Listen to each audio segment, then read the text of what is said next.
Magandang tanghali, kumusta po? Narito po ulit ang update natin para sa lagay ng ating panahon.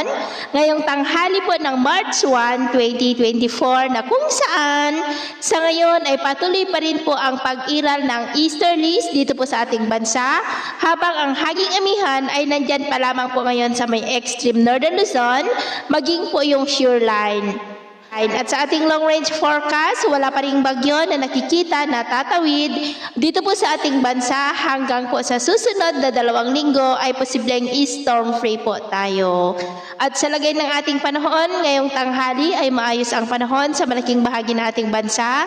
Maliban po sa mga tsansa ng maulap na kalangitan with isolated rains, Diyan po sa may Batanes, Caraga, Davao Region at ilang bahagi ng Sulu Archipelago.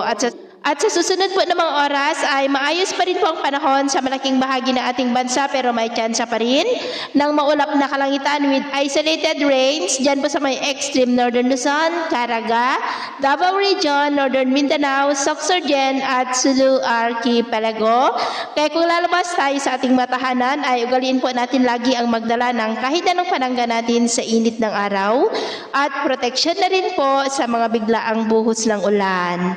At sa atin naman pong mga baybayin, dahil po sa amihan ay maalon po sa mga baybayin ng Batanes na ang mga alon ay posibleng aabot hanggang po sa 2 meters height. At dahil naman sa easterlies ay maalon po sa mga baybayin ng silangan ng Catanduanes hanggang dyan po sa silangang baybayin ng Mindanao na ang mga alon ay posibleng aabot hanggang po sa 2.5 to 3 meters height.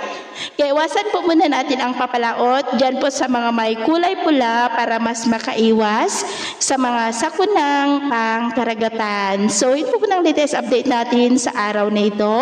At ako po muli si James na nagsasabing sa kahit anong pagsubok po na darating sa ating buhay, huwag na huwag po tayong mawawalan ng pag-asa. Thank you and God bless.